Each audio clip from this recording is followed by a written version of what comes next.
masyarakat Jepang Nusantara membawa kita dalam penjelajahan yang berluas menuju waktu dan tempat yang jauh. Sejak kapal lama ini membuat telah menjadi perjuangan perdagangan untuk mencapai pasar Asia Jepang. Beragam negara seperti menyebabkan tingginya nilai dan harga. Memiliki nama latin Syzygium aromaticum. Tanaman ini merupakan tanaman asli Indonesia yang berasal dari Maluku. Cengkeh baik ditanam pada dataran rendah yaitu ketinggian 0 sampai 900 meter. Adapun cengkeh membutuhkan curah hujan sebanyak 2.322 mm per tahun dan biasanya ditanam pada iklim tropis dan subtropis. Dan terakhir, cengkeh akan tumbuh secara optimal pada suhu 20 sampai 30 derajat Celcius. Pohon cengkeh ditumbuhkan baik secara vegetatif lewat stek, batang maupun biji generatif lewat biji. Kultivasi cengkeh tidak disarankan dilakukan di tanah yang berpasir. Biji cengkeh ditaruh di tanah yang memiliki pH 4,5 sampai 6. Di range yang baik, terus dengan kandungan senyawa yang lebih. Salah satu rempah asli Indonesia menjadi rebutan bangsa Eropa. Berdasarkan sejarahnya, cengkeh sudah dimanfaatkan sejak abad ke-14, tepatnya pada musim dinasti Han. Tanaman ini juga terus berkembang dan diperebutkan oleh bangsa lain, yaitu Spanyol, Portugis, dan Belanda. Mulai diperdagangkan ke Tiongkok dari sekitar 500 sebelum Masehi dan ke India dari sekitar 200 sebelum Masehi. Pada abad yang keempat, pemimpin dinasti Han dari Tiongkok memerintahkan setiap orang yang mendekatinya mengunyah cengkeh terlebih dahulu. Kira-kira kenapa ya alasannya? 我不想靠近有口臭的人，因此我下令拒绝领枪，以便呼吸闻起来很香。 Dalam catatan Tiongkok, cengkeh dan Maluku telah ditulis sekurangnya sejak masa dinasti Song tahun 960 sampai 1279 dan Yuan tahun 1271 sampai 1368. Catatan Tiongkok ini menyebutkan cengkeh sebagai barang hadiah atau komoditi dagang yang dibawa pedagang-pedagang Campa, Jawa, Sriwijaya, Timur Tengah, Chola, dan Butuan. Pada awal abad ke-15, Raja Manuel I dari Portugis mendapat kabar bahwa ada sumber rempah-rempah di Asia Timur. Maka dari itu, ia mengutus Vasco da Gama beserta armada laut Portugis yang satu anggotanya adalah Alfonso de Albuquerque untuk melakukan ekspedisi pada tahun 1497. Mereka berlayar dan mencapai Goa, India. Negeri-negeri itu bukanlah negeri yang kaya akan rempah-rempah, maka Vasco da Gama mengutus Alfonso de Albuquerque untuk melanjutkan ekspedisi, sedangkan ia kembali ke negara asalnya. Pada tahun 1511, Alfonso sampai di Malaka dan memulai ekspedisinya. Ia kemudian mengutus anak buahnya yaitu Antonio de Abreu dan sampai pada Ternate, Maluku pada 1512.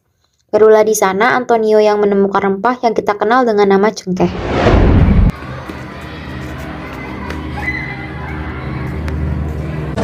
Relatorio. ¿En qué pedógrafo comandante? ¿Ese comprar más?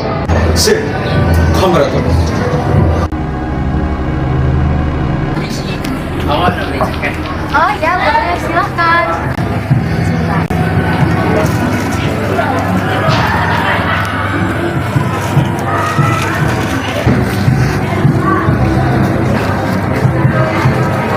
Terima kasih. Terima kasih kembali.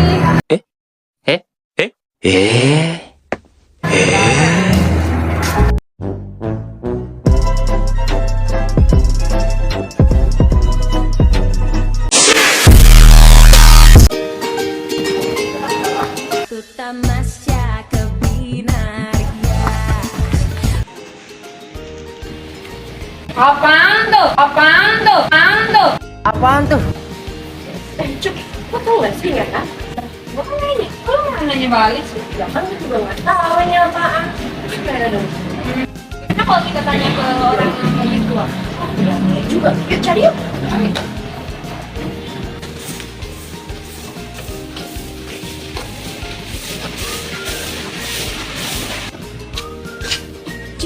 Apa tuh? Tadi yuk. Ya Allah. Permisi Pak, Iya, saya mau nanya boleh ya? boleh, silahkan tanya aja. Kita berdua boleh duduk nggak? Oh, boleh silakan duduk. Bapak tahu yang namanya apa nggak? Oh, ini tuh rempah dari Indonesia. Asalnya dari Maluku, namanya itu cengkeh. Oh, namanya cuma. Iya, jadi dulu itu bangsa Eropa pernah ke Indonesia niatnya mau buat nguasain daerah Maluku, kayak ngejajah gitulah. Jadi selain itu rempah ini juga bisa buat jadi bahan bikin rokok kretek kok. Oh, gitu. Nah, cengkeh tuh biasanya digunakan sebagai bumbu juga. Jadi maupun dalam bumbu dalam bentuk utuh ataupun bumbu seperti bubuk. Nah, kalau misalnya di negara Eropa sama negara-negara Asia itu biasanya cengkeh digunakan sebagai bumbu.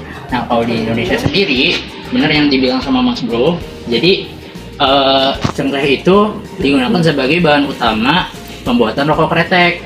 Nah, adapun juga cengkeh itu berguna sebagai bahan utama pembuatan dupa di negara Tiongkok sama negara Jepang. Nah, yang terakhir, cengkeh itu juga bisa dibikin minyak. Nah, minyak cengkeh itu bisa dibikin jadi aromaterapi sama obat sakit gigi gitu. Oh, jadi banyak ya kegunaannya. Oh, ini namanya cengkeh ternyata. Tapi kayaknya gue pernah lihat ini deh, kayak dibikin buat ramuan gitu. Hah? Ramuan? Dukun ya lo? Yang ada lo yang dukun, tiba-tiba nge-spam di sini. Minimal semalam lah. Ya sorry kan gue nggak tahu kalau kalian kaget. BTW kalian lagi bahas apa nih? Kita lagi nyari tahu tentang cengkeh. Oh, cengkeh. Kayaknya gue tahu deh. Gue pernah lihat ini dijadiin bahan masakan yang berkuah, kayak gulai, semur, kari. Terus juga bisa dijadiin minuman tradisional. Nah, ramuan itu yang gue maksud, alias minuman tradisional. Ya ngomong dong kalau gitu dari tadi. Ada benarnya juga sih kalau dibilang ramuan, soalnya manfaat air rebus cengkeh itu banyak banget.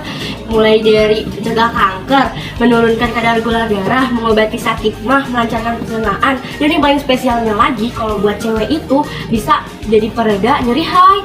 Wih, lo tahu banyak manfaatnya. Masa nggak tahu nama rempahannya sih? Gue bukannya nggak tahu sih, tapi lebih ke lupa.